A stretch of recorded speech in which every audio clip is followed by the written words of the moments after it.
Olá, sejam muito bem-vindas, muito bem-vindos a mais um episódio do nosso Reatravessar, um podcast sobre mudar de vida. A minha convidada de hoje é uma mulher muito inspiradora. Estou muito contente por a ter aqui. Ela vem contar-nos a sua própria história de mudança pessoal e profissional, mas vem contar-nos algo mais. Vem contar-nos também como hoje em dia ela consegue inspirar milhares de pessoas a seguirem a sua verdade e a seguirem o seu coração. Por isso o meu coração alegra-se de ter aqui comigo a Inês Gaia.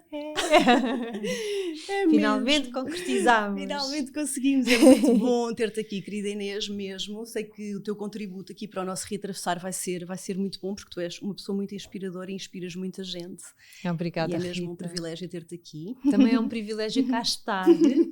E cá estar neste estúdio e nesta casa maravilhosa é assim um prazer enorme. E do Obrigada. outro lado também é giro, está do outro lado, não é? É muito Engraçado. fixe também estar deste lado.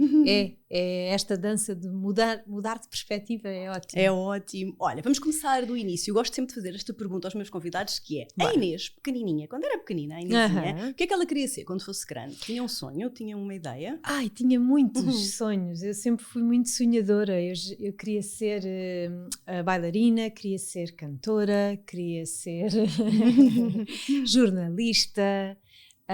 E olha, é engraçado. E depois, um bocadinho mais tarde, na adolescência, é que comecei a desenvolver assim o fascínio pela psicologia e o estudo e os livros e a mente e o espírito. Já Pronto. tinhas múltiplos interesses na altura, quando eras criança? Tinha. Quando era criança eu lembro-me de brincar, eu sou filha única, portanto eu brincava muito sozinha, criava muitos mundos imaginários. E lembro-me perfeitamente das minhas brincadeiras de ser eu a dançar, imaginava assim o palco, eu a cantar e punha-me assim na cadeira, fazia de conta que tinha um microfone e apresentava o telejornal. Criavas os cenários. Criava os cenários e sentia-me lá, sabes? Tão giro. É muito giro, é mesmo muito giro, porque hoje em dia quando penso em mim, em criança, penso realmente... Eu concretizei muitas das coisas que brinquei, não é? Todos os sonhos que eu, naquele momento, quando és criança, tu tens uma capacidade de co-criar muito grande, porque as crianças acreditam muito, estão ali mesmo a viver aquilo e sentem-se como se estivessem lá. Exato. E eu acho que eu fui cozinhando naquela altura muitas coisas que depois vim realmente vieram até mim. Tão giro, muito engraçado. Mais tarde. Como é que foi o teu percurso depois? Entraste para a escola e na altura de escolher o que querias seguir, como é que foi? Tu tinhas a certeza que querias? Foi psicologia que tu estudaste? Sim, foi. Tu sabias o que querias? Eu sabia, era a minha primeira opção. Okay. Não tinha muitas opções, não coloquei muitas opções. Sei que coloquei também comunicação para aí como terceira opção, mas foi primeiro psicologia no Algarve, porque eu queria morar ao pé do mar. E depois psicologia em Lisboa e depois comunicação social. Pronto. Então escolheste mesmo o que querias? Escolhi só o que eu queria, só pus o que eu queria e onde eu queria e pronto, e entrei na primeira opção logo. E lá fui eu para o Algarve, pronto. Saí do interior, do Alentejo, profundo, e fui para o mar, para onde eu queria, para onde a minha alma ansiava reencontrar o mar. E pronto, e portanto para mim nunca foi assim não sei muito bem o que é que eu quero. Eu aos 14 anos já sabia, já tinha o plano todo na minha cabeça. Isso é raro. Já tinha tudo muito traçado, eu vou estudar isto, porque eu quero ajudar pessoas. Depois cheguei lá e realmente na faculdade em si não me senti muito apaixonada por aquilo. Na faculdade em si, tu dizes o que se ensinava lá, a psicologia académica dos anos 2000, não me encantou. Não te encantou. Sabes? Eu estava à espera de uma coisa tipo de ir para o campo, sabes? Para o campo, ou seja, para a parte prática. Eu sou muito prática, muito vivencial. E depois aquilo era tudo muito teórico. E eu já tinha estudado durante tantos anos, não é? Humanidades, estudar aqueles calhamaços todos e não sei o quê. E eu estava sedenta de experienciar. E não foi uma coisa muito fácil para mim aceitar que tinha que estudar aqueles ancestrais todos da psicologia. Pois. E eu não conseguia perceber como é que eu iria ajudar pessoas assim. Com aquilo. Com aquilo. Claro, não estava a ser prático. Sim. Não estava a ser uma coisa prática. Sim, se calhar também foi arrogância da minha parte, que eu queria era trabalhar com as pessoas e ajudar e ver as pessoas transformarem-se, pronto, mas e hoje entendo que a importância também que é estudar as bases e a teoria e o que se pensou e o que se fez, mas eu de facto apaixono-me mais e aprendo mais fazendo e estando em contacto. Claro. Portanto não foi, eu não liguei muito à faculdade. Exato. É verdade, eu não liguei muito, portanto eu fiz muita coisa por exame, portanto não ia às aulas, porque entretanto depois a dança entrou na minha vida, a tal parte prática. Exato. E eu interessei-me foi em dar aulas e em aprender mais e em ir dançar e pronto, e realizar aquele sonho de menina. E fiz montes de cadeiras por exame e ainda bem, porque chegava lá, fazia, era a nota que tinhas que despachar, exatamente, dizer, não é? mas eu não me envolvi muito, estás a ver, eu não vivi muito aquela coisa de vou ser psicóloga e não sei o quê, não me apaixonei. E chegaste a trabalhar como psicóloga? Cheguei, foi uma experiência péssima. Foi maravilhosa, na verdade, mas foi péssima porque me mostrou que na verdade eu não tinha experiência de vida para estar a sustentar aqueles processos, para suster e ajudar realmente como eu queria, entendes? Eu não tinha, os livros os estudos e os exames e a forma como se ensinam os alunos a serem psicólogos na altura, eu só posso falar do que vivi, não me dava o arcabouço que é preciso ter para sustentar. Eu não podia ter um DSM, que era aquele livro dos psicólogos que tem as categorias todas, das doenças todas mentais e tal. Eu não podia categorizar as pessoas ali, enfiá-las ali naquela caixinha, num rótulo. Sim, então eu entrei ali num conflito com aquela experiência, porque eu trabalhei, fiz estágio e trabalhei num gabinete de atendimento de psicologia da universidade, portanto eu atendia muitas pessoas que recorriam àquele gabinete por ser muito barato, por pertencer pessoas ligadas à faculdade, desde professores, a alunos, a funcionários, e então eram muitas pessoas, ainda há bocado estávamos a falar de quantas pessoas é que nós conseguimos suster aqui nas entrevistas. Imagina-se, eram 6, 7 pessoas por dia.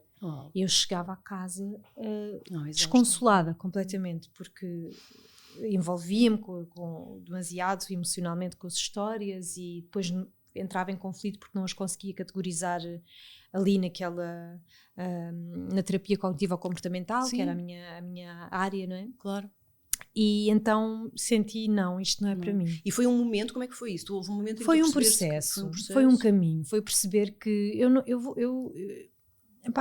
eu não vou conseguir sustentar isto não me está a fazer bem, eu não estou bem, não estou feliz, sabes? Eu nunca me demorei muito em lugares onde eu não era feliz, então foi até, eu senti que não dava e foi um grande baque, não é? Porque dizer à minha família que o investimento que eu não ia, não é? que eu não ia continuar por aquele caminho e tinha escolhido outro, né? Tinha escolhido dar aulas e ganhar a minha vida, dar aulas de dança, dar aulas de dança e fazer espetáculos e a fazer o que eu fazia, que era uma vida completamente à parte, que os meus pais nunca valorizaram muito na altura porque achavam que aquilo era o meu hobby. Mas quando eu lhes disse isto foi assim uma grande bomba, não é? Porque eu penso que até hoje em dia ainda é um bocadinho assim, se calhar já não é tanto, mas ainda é um bocadinho assim, não é? A dança e certas artes não são vistas como uma coisa séria. É para ser um hobby, não é? Exato, é para ser um hobby. Não é sério, não é? Não é uma coisa séria que possa sustentar. Hoje em dia eu percebo perfeitamente a reação dos meus pais. Ouve lá, investiste tudo na escolha da tua filha. Se bem que e tu sabes que há sempre, na nossa geração, uma pressão para seguirmos o caminho da universidade e dos cursos superiores. Eu acho que isso agora está a mudar um bocado. Já não é assim. Mas na minha altura era uma coisa, assim, não havia outra hipótese. Claro. Mas era uma coisa verdadeiramente importante para a geração dos nossos pais, não é? Exatamente. Portanto, eu percebo perfeitamente a reação dos meus pais. Provavelmente, se eu estivesse no lugar deles, reagiria de uma forma muito parecida. Não é? Porque foi um grande investimento que eles fizeram e também muitas expectativas que colocaram. Mas de facto eu desiludi-os para não me trair a mim e foi aí que a minha vida mudou completamente. Que bom que começaste cedo, não é? Porque muitos de nós prolongam Sim. prolongam muito tempo, não é? Foi muito duro para mim fazer Pois, isto, claro, não é? claro. Porque não era só os meus pais, era o meu avô. Tudo. O meu avô era E as assim, nossas uma próprias expectativas claro, e medos na e altura, as nossas não é? expectativas e muitas vezes duvidavam, não é? Tipo, o que eu estou a fazer à minha vida, realmente, se calhar a minha mãe tem razão, isto é uma vida de gente maluca e pronto. Sobretudo em idades em que também não tínhamos nós próprios tanta bagagem como temos hoje, não é? Para nos sustentarmos e às nossas escolhas. Mas então a dança era a tua paixão, era o que tu adoravas. A dança era a minha paixão, porquê? Porque não era só a dança em si. Claro que a dança, desde criança, que a dança sempre foi a minha grande ferramenta de catalisação emocional. Sem a dança, eu acho que não tinha sobrevivido emocionalmente a todas as experiências que fui vivendo na minha vida. Portanto, a dança instintivamente e inconscientemente foi a minha tábua de salvação. Portanto, ela esteve sempre presente na minha vida. Eu dançava, improvisava, eu ia, fechava-me no quarto e catalisava as emoções assim, chorava, cantava, pronto. A dança e o corpo sempre foram assim a minha grande âncora.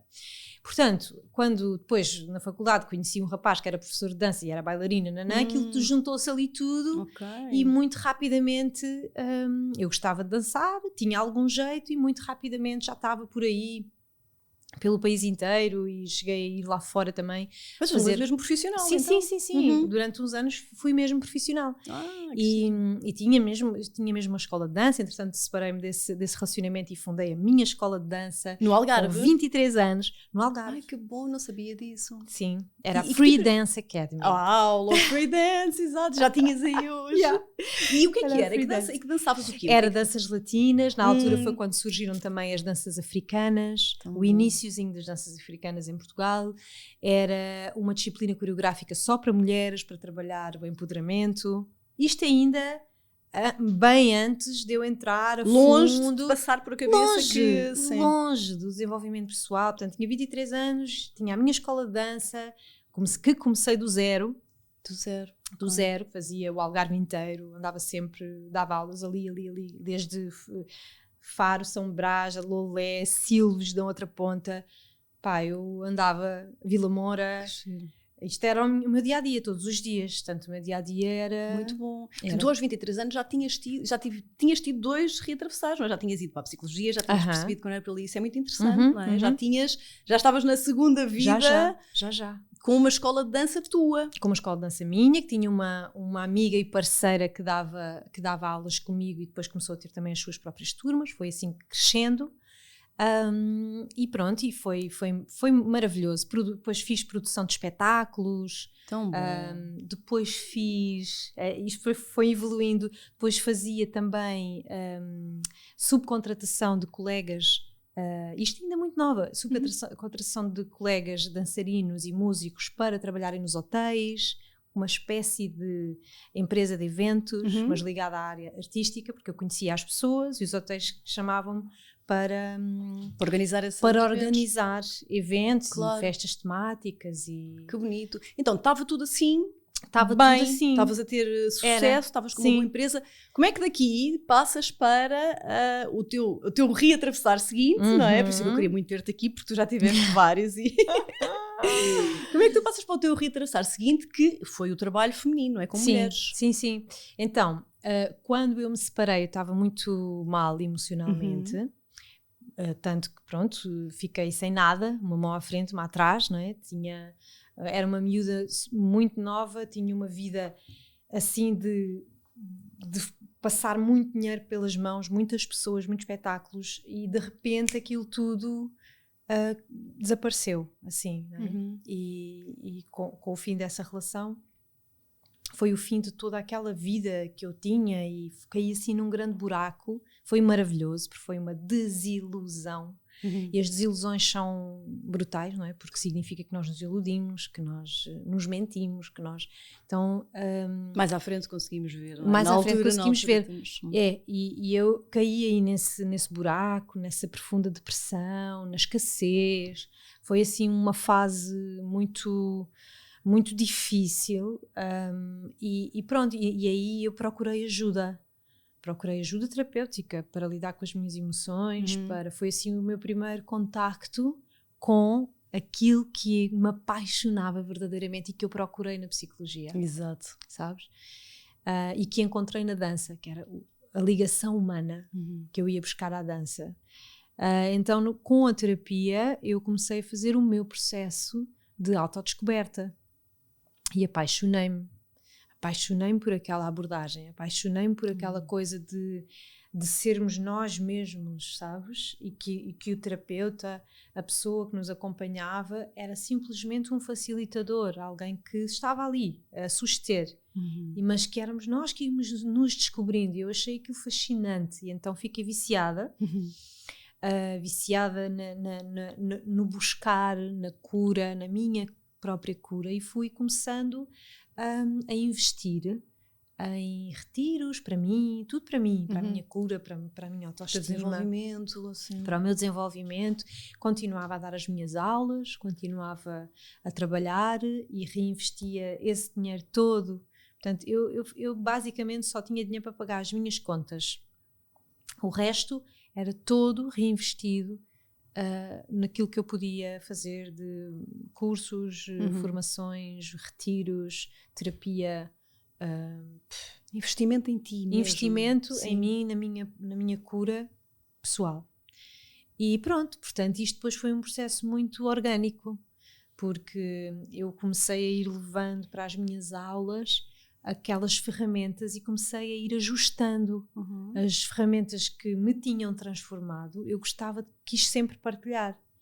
Então eu levava, comecei a levar, sei lá, as meditações ativas do Osho, o trance dance, a dança com vendas, a dança meditativa, sabes? E as pessoas recebiam bem? Muito bem. E primeiro era assim, tipo, o que é que ela vai fazer? Não foi isto que eu vim cá fazer. Exato. Mas eu fazia o tudo by the book, como estava agendado, e guardava tipo 20 minutos da aula final para fazermos algo diferente. E depois aquilo começou a ser muito interessante, porque as pessoas que realmente começavam a tocar em sítios e a mexer em coisas e queriam partilhar, e muito naturalmente surgiram os círculos de mulheres, assim, porque foram elas que foram pedindo mais tempo para partilhar. Para aquelas partes da aula mais diferentes. Mais tempo, claro, para partilhar. Havia uma necessidade muito grande de abrir o coração, de partilhar desde um lugar mais profundo, ouvir outras perspectivas, e foi assim, portanto... Foi espontaneamente. Foi espontâneo. Eu não fiz uma formação de círculos... nada, não foi começando a estudar aquilo que havia, muito material o Brasil estava muito mais à frente do que Portugal nessa altura, claro. E nessa área. E inspiraste se calhar lá em algumas coisas. Inspirei-me lá, comprei livros, mandei vir livros de lá para cá, fiz algumas formações com brasileiras que vinham cá, mas isso já mais tarde. Claro. Mas surgiu muito espontaneamente. E há uma coisa muito interessante aqui da tua conversa que eu queria aqui só fazer aqui mesmo este parênteses para trazer, que é, de facto isso surgiu porque tu estavas a fazer o teu processo, não é? Quando foi no fundo o teu processo de desenvolvimento pessoal e de terapia e de cura que começou a trazer espontaneamente, não é, esta abertura. Isso é muito importante, sobretudo em fases como aquela que tu partilhaste que estavas, sim, não é? Sim. E ainda é assim, não parte Rita, de nós, não é? Não tem ainda como. É assim. Ainda é assim, claro. Ou seja, eu continuo neste processo infinito de lapidação. É tão bonito. Processo infinito de lapidação, é lindo. É isso, é que é isso. É que é mesmo. Continuo e faço sempre transbordando agora para as pessoas com quem vou partilhando e para os alunos, e é uma travessia em conjunto. Em conjunto, depois comecei a fazê-lo em conjunto. Que bonito. Então, e esses círculos de mulheres, como é que foi? Explica-nos só um bocadinho como é que é esse trabalho feminino. Uma tu fase acabaste de escrever um livro também mais tarde, portanto dedicaste muitos anos a esse trabalho com o feminino. Sim, porque pronto, também era um grande tema na minha vida, né? Trabalhar o meu feminino e a cura do meu feminino e da minha linhagem. E já tinhas percebido isso na altura ou foste percebendo? Fui sempre, o meu caminho sempre foi assim, fui andando e integrando partes de mim e compreendendo coisas, foi sempre assim no caminho. Eu acho que é assim, não é? Nunca vamos saber tudo, é à medida que vamos caminhando. Nos vai sendo também revelado. Sim, então para mim fazia-me todo o sentido aquele trabalho, porque era ali que eu vibrava, era aquilo que eu precisava para mim, e como te digo, ainda hoje é assim, e a gente vai mudando, vai-se transformando, e as coisas, o nosso trabalho também acaba por ir acompanhando essa mudança, e naqueles anos foi assim uma missão e um compromisso comigo e também para o exterior, para o mundo, muito grande, não é? De fazer esse religar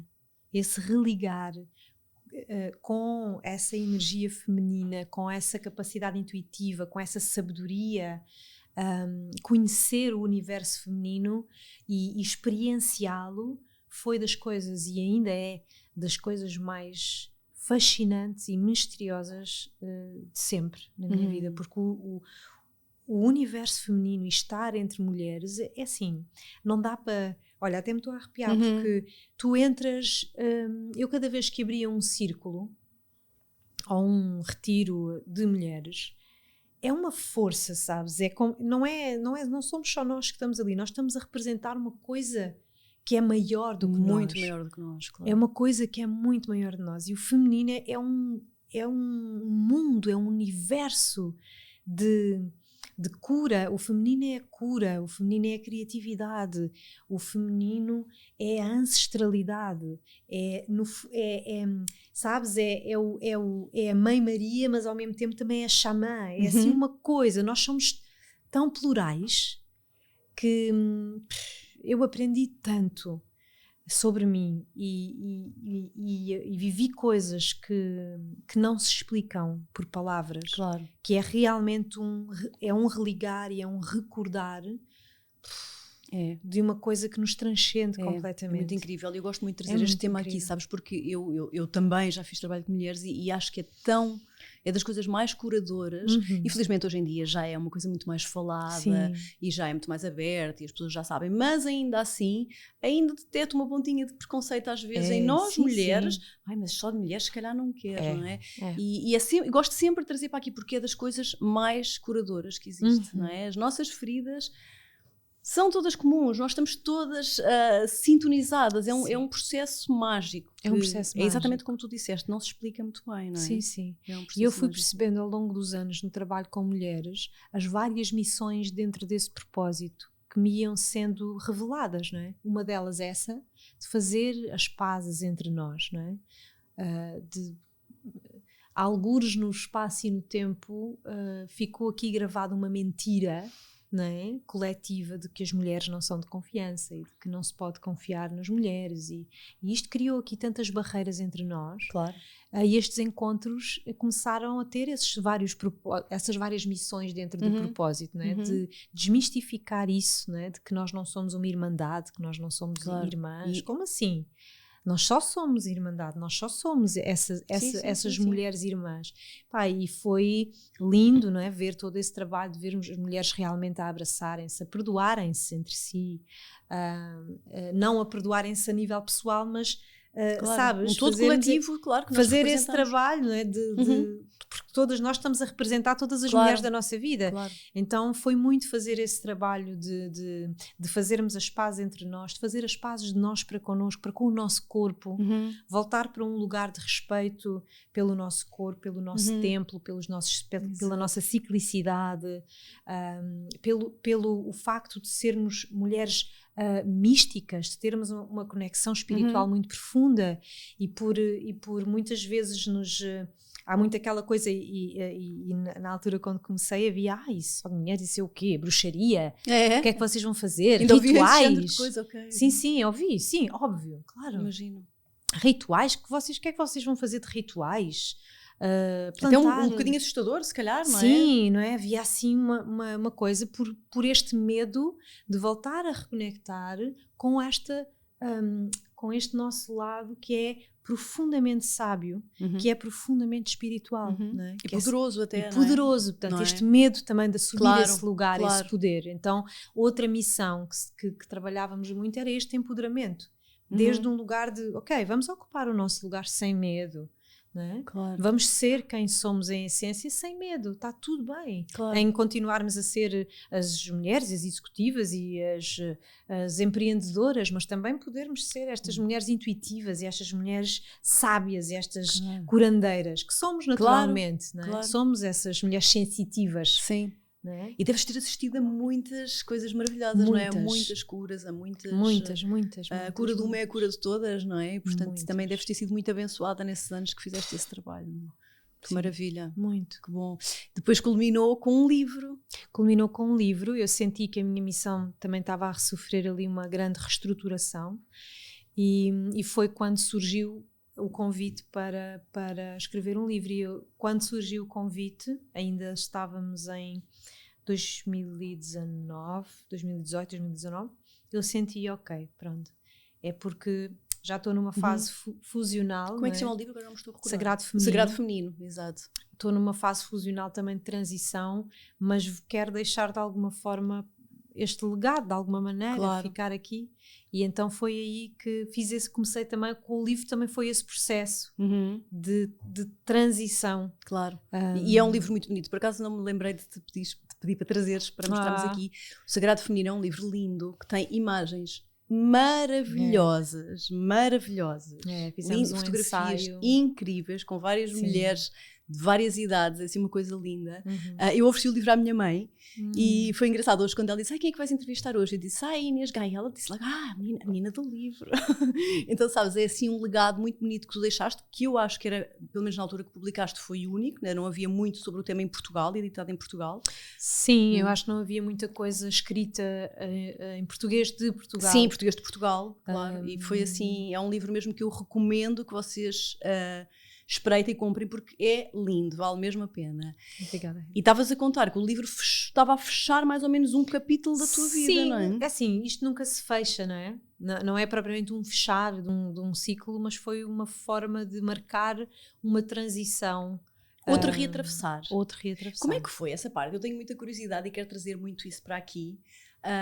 Não só pela minha própria história pessoal, mas porque eu acho que às vezes há assim um engano que as pessoas pensam que é quando mudam de vida, mudam e está feito.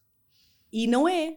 Pois não, nós mesmo quando mudamos, e às vezes mudamos para áreas totalmente distintas da nossa, e às vezes com processos até difíceis e dolorosos, mas isso não significa que a gente vai ficar ali o resto da vida, muito pelo contrário, às vezes temos que fazer uma e outra vez. Por favor. Não é?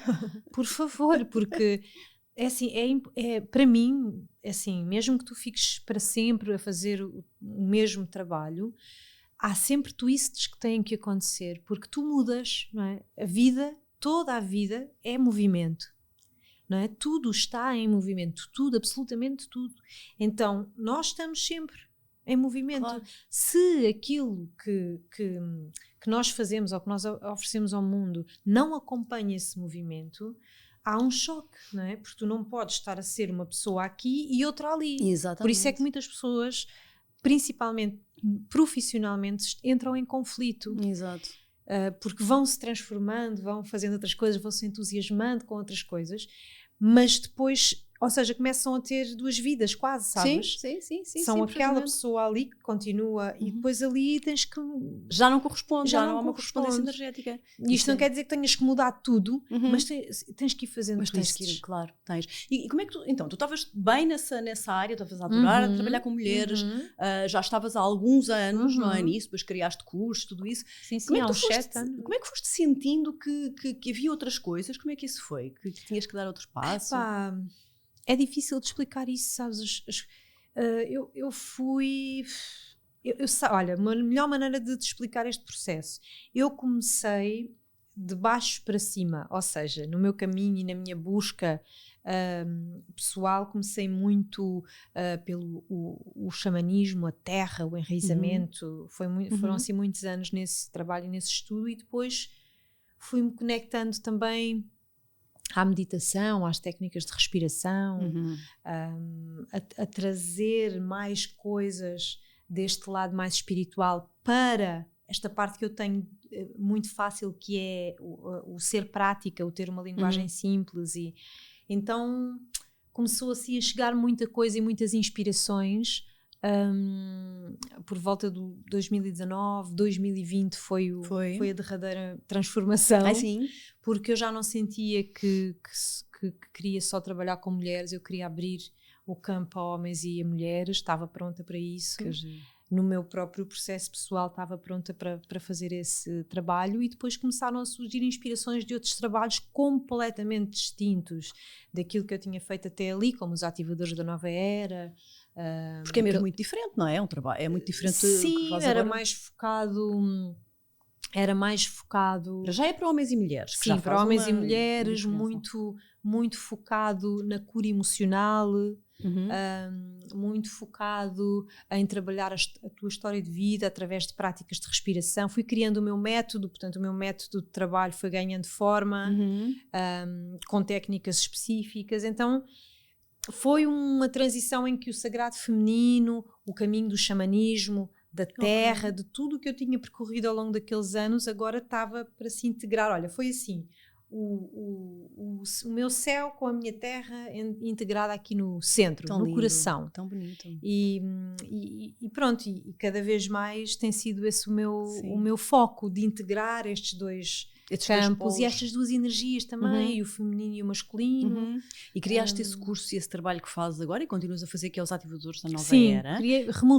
Reformulei quase tudo no meu trabalho, na verdade. Portanto, já não trabalhas agora exclusivamente. De vez em quando faço umas coisas, porque sou assim e vêm-me assim umas coisas de vez em quando, e às vezes faço encontros que são só para mulheres, mas já não é o core, já é aberto. Claro que 90% das pessoas que me seguem, que me acompanham, são mulheres. Porque pronto, também se identificam, mas cada vez também chegam mais homens, e isso é maravilhoso. Claro. E eu adoro trabalhar com grupos mistos. E estes ativadores da nova era, fala-me disto, do que é a nova era. O que é a nova era, Inês Gaia? Olha, a nova era, para mim, é uma nova forma, uma nova perspectiva e uma nova forma de viver, de estar, não é? Em que estamos o mundo está-se todo a reestruturar, não é? O mundo está aqui todo em cataclismos, não é? Em grandes transições, para abraçar um novo ciclo. Portanto, como tudo está em movimento, a Terra também está em movimento, nós somos células deste corpo maior que habitamos, e neste momento a Terra está, no fundo, a parir-se a si mesma, não é? Então, coletivamente, nós estamos todos em trabalho de parto, inevitavelmente. Sim, ainda não sentiram? Não sentiram.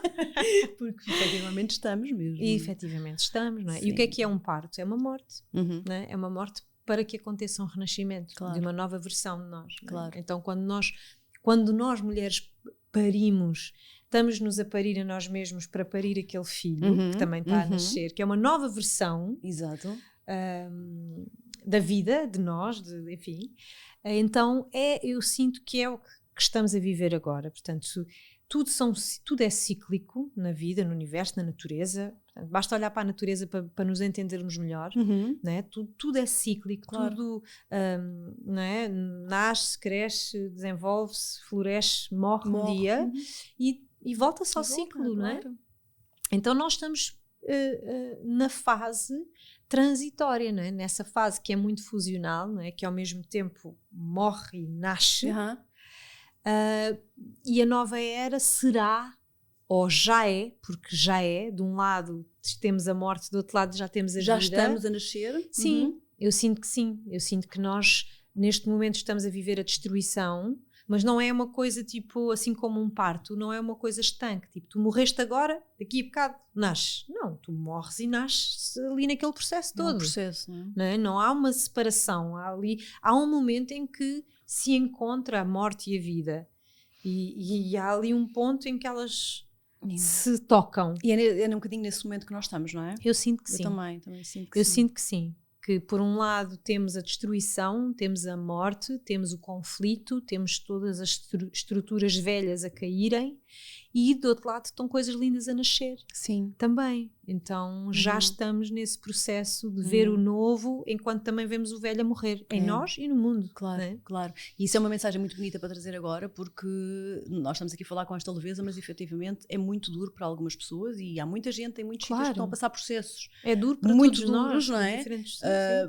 Por diversas coisas que estão a acontecer e outras que muito provavelmente virão, portanto não é? São tempos conturbados, mas trazer esta esperança de que é uma renovação necessária coletivamente, para o planeta também, não é? E muito provavelmente foi isso que te motivou a criar algo chamado os ativadores da nova era, não é? Sim, sim. Qual é que é a tua intenção? É trazer as pessoas que estejam sintonizadas com isto? Então, dentro deste meu propósito de vida, que é o mesmo desde o primeiro dia que eu comecei, há 10 anos atrás, as missões vão mudando, não é? Vão à medida que vamos caminhando e que o mundo também vai caminhando comigo, e as necessidades também vão sendo outras. Então, neste momento eu sinto que o meu chamado é este, de trabalhar para o despertar da consciência, não deixando, né, o feminino de lado, porque a nova era vem com este equilíbrio e com esta força feminina muito forte. Eu acredito que e vê-se isso, né? Vê-se que há cada vez mais as mulheres foram as primeiras a despertar, né? Primeiro do que os homens começaram a vir muito inspirados pelas mulheres, não é? Mas as mulheres foram as primeiras, porque as mulheres têm a energia feminina está completamente conectada com e os movimentos. Só para clarificar aqui um bocadinho o que tu estás a dizer, porque talvez possam algumas pessoas não entender, isso é uma coisa que se nota muito quem trabalha nestas áreas como nós, não é? Por exemplo, tu vais a uma aula de yoga e 90% são mulheres, não é? Porque as mulheres naturalmente estão mais conectadas com a espiritualidade. Então a grande transição que é, e obviamente que é uma transição que vai ser social, que vai ser política, que vai ser estrutural, mas ela começa tudo começa da espiritualidade, ou seja, dos valores, da mudança dos valores, da mudança dos paradigmas que nos regem, não é? E enquanto que eu brinco um bocado com esta expressão do ter, da substituição do ter para ser, não é? Enquanto vivemos até aqui muito focados na produção, não é? Produzir, a Revolução Industrial trouxe muito essa necessidade da competição, da produção, do ter, não é? A economia, o capitalismo, o consumismo, o ter coisas, as coisas é que nos fazem felizes e tal. E agora que já caminhámos, evoluímos, já fizemos esse caminho, não estou a dizer que este é o caminho mau e que é um caminho bom, não. Foi o caminho que fizemos. E agora as pessoas estão a despertar para outras coisas, já não estão felizes só nessa coisa do ter, do fazer, do produzir, do conquistar, do alcançar, não é? Essa energia masculina extremamente polarizada, e já começam a fazer estas questões profundas, né? Mais de quem é que eu sou, o que é que eu faço aqui, o que é que eu gosto, o que é que me faz feliz. Se calhar vou mudar para o campo. Tantas pessoas agora que estão a mudar outra vez para o interior, para a natureza. Sabes, estas mudanças de valores são mudanças espirituais. Isto é para fazer também, para trazer para a linguagem transversal, para as pessoas perceberem que nova era é uma coisa super lá dos esotéricos. Não, a espiritualidade, na prática, estamos a falar dos valores, não é? A parte que sustenta o nosso caminho aqui.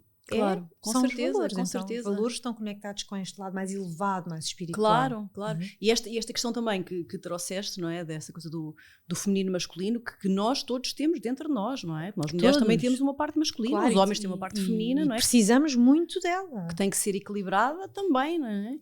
Porque o nosso masculino muitas vezes também está desequilibrado, não é? Isso que tem que se... Exatamente. Não é? Exatamente. E os homens já vão trazendo, eu acho que isso é uma coisa que se nota muito, não é? Estes homens novos e mais novos que esta geração, que já vai trazendo um feminino. E que já está na boa com o seu lado feminino. Sim, claro. Agora noto muito nestas gerações mais jovens e que também estão a surgir também para fazer este câmbio. Estas pessoas que não se identificam nem com um género nem com o outro e que estão ali também a fazer esse trabalho de nos pôr a questionar, sabes? E que isso também faz parte, também faz parte desta grande transição e deste reequilibrar destes polos, e que nós podemos no fundo circular entre uma e outra energia. Que bom, que bom. E umas pessoas identificam-se mais com uma, outras com outras, e outras dançam. E está tudo bem. Claro, é maravilhoso. E é maravilhoso ver que o teu trabalho já chega a tanta gente, porque isso significa que já há mesmo muita gente que já começa a ter abertura para coisas... Não é? Um bocadinho mais... Isto há uns anos atrás, tu sabes, não é? Tu sabes que... Houve uma grande evolução nesse sentido. Portanto, quando as pessoas às vezes dizem isso do despertar não é assim, não, há um despertar coletivo muito grande a acontecer. Há muitas pessoas que muitas vezes não chegam até mim pelos melhores motivos, porque estão em crise existencial. Muitas vezes as pessoas chegam até mim porque estão em crise existencial, mas isso é bom, eu não vejo isso como uma coisa má. A crise existencial é tu te começares a questionar profundamente. Claro. Nós precisamos de voltar a fazer questões profundas. Exatamente. Não podemos continuar a viver na superficialidade. Então e muitas vezes é essas crises que nos fazem de facto subir depois um degrau. É não isso mesmo, não há evolução sem um certo conflito. Claro. Né? E o conflito é esse conflito do velho e do novo. Né? Então aquilo tem que quebrar ali para criarmos algo.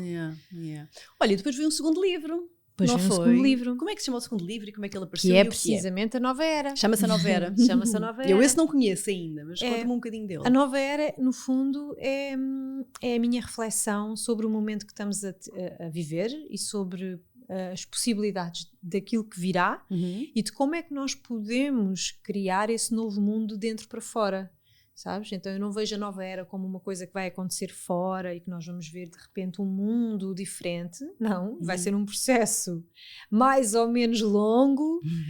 Isto é o que eu estou a sentir que poderá ser.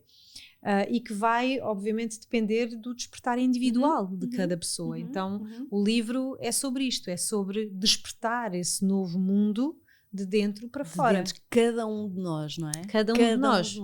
No fundo, é de cada um de nós entrar nesse processo de renascimento. Claro. Porque isso é tão importante, sabes? Nós trazemos esse olhar para dentro, esse empoderar-nos a nós, não estar à espera que venha um Messias ou que venha a salvação ou que agora venha alguém que vai pôr fim à guerra ou que agora venha alguém que pôr fim à crise, à pandemia. Sabes, esta coisa do trabalho, se não começa por nós, não é? É mesmo muito importante. É que é mesmo isso. E o nós podermos também observar o mundo exterior, aquilo que acontece, porque isto não é agora vou-me alienar de tudo e vou para dentro de mim e vou ficar aqui no meu umbigo. É precisamente o contrário. É nós podermos sair do nosso próprio umbigo, olharmos para o que está à nossa volta, o que é que o mundo nos está a pedir, mas também perceber que o que está fora é um reflexo do que está dentro. E quando eu entro nesta perspectiva, vamos pôr assim, ressonância, e entendo que isto não é só o mundo a girar à minha volta, ou isto não é só a culpa do exterior que eu não tenho nada a ver, mas é precisamente uma sala de espelhos. Não é? A vida, é as relações, o mundo que vemos que está a acontecer, é um reflexo sempre, o macro reflete sempre o micro. Claro. Não é? Então, quando eu começo a ter esta perspectiva, eu começo-me a posicionar de uma forma muito diferente. Na vida, claro. Não é? Deixo de estar constantemente só a queixar-me e a vitimizar-me e começo a procurar, ok, isto é o que é. Aceitar é muito importante, não é? Ver, tomar consciência, é o que está aqui. Então, o que é que isto está a dizer também sobre mim? O que é que eu posso fazer para mudar alguma coisa dentro de mim e trazer também essa aprendizagem cá para fora, de forma prática? Como é que eu posso melhorar o mundo em que eu vivo, entendes? Eu não posso melhorar o mundo em que eu vivo se eu não me melhorar de dentro para fora. Certeza. Senão é só uma máscara. Estou a ser uma boa samaritana, mas depois cá dentro não estás a ver? Sim. Não joga. Claro, não é então coerente. Uma coisa não é coerente. Boa, é isso mesmo. É isso, não é? Não é coerente. Claro. Então tu tens de estar sempre nesta conversa com a vida, nesta observação. Claro. Não é julgamento, mas sim observação. Exatamente. E isso é tão importante. É auto-observação, não é? É mesmo o autoquestionamento, tudo isso é mesmo... Portanto, eu acho que isto é a nova era. É nós irmos ganhando essa consciência de que tudo está ligado, que não é aquele chavão clichê, somos todos um, mas é que somos de facto, mas isso iríamos aqui para outros caminhos, para explorar essa frase, mas realmente estamos todos ligados. Claro. Não podemos viver mais separados. Temos que nos unir mais, temos que cooperar mais, e temos também que entender, julgar menos, não é? Bater menos de frente e perceber que se estamos todos ligados e que não há separação.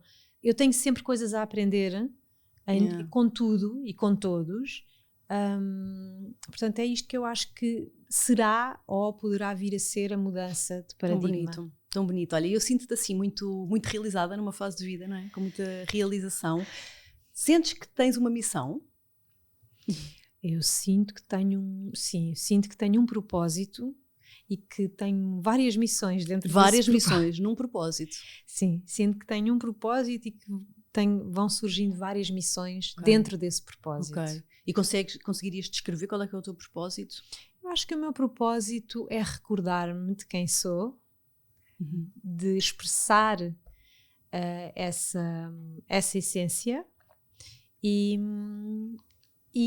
partilhar isso com os outros. Portanto, ir também cutucando os outros para eles também recordarem quem são e despertarem e seguirmos aí. Muito interessante. E isso vem através de várias missões diferentes em diferentes fases da tua vida. Sim. Isso é muito importante de trazer, não é? Porque não é estanque e todos nós mudamos e o que é hoje, se calhar para o ano, não é. E nós já temos outra missão e que é totalmente diferente da que era há 3 anos. E estar atento, não é? Estar atento. É só olhar para dentro e perceber o que é. O que é isso que eu agora vim fazer, não é? Sim. E numa altura que é tão importante, digo eu, e acho que tu concordas, não é? Que todos nós tínhamos o nosso papel ativo. Sem dúvida. Na nossa missão, não é? Sem dúvida. E ninguém é menos nem mais do que ninguém. Não, aquela coisa do mas quem sou eu para? Não é? Quem sou eu para? Só a não sei quantas claro, que é super especial. Isto já não é um tempo dos eleitos e dos escolhidos. Isto é o tempo dos que escolhem. Exatamente. E por isso mesmo é que eu quis trazer este reatravessar, não é? Para nos mostrar que todos nós podemos fazê-lo. E a minha pergunta vai agora neste sentido, Inês, que já estamos aqui em modo de fecho, já estamos aqui a chegar ao final, que é para toda a gente que nos está a ouvir, pessoas que queiram mudar de vida, pessoas que já estejam em processos de mudança, pessoas que não estejam, mas que se inspiram a que possam mudar. Qualquer que seja a mudança, o que é que tu dirias para motivar, incentivar, inspirar, aconselhar? Esta coisa da mudança? O que é que tu... Olha, porque tu és uma mulher de mudança, não é? Sim, eu diria que é inevitável. A mudança é inevitável e quanto mais empurramos com a barriga, mais sofremos.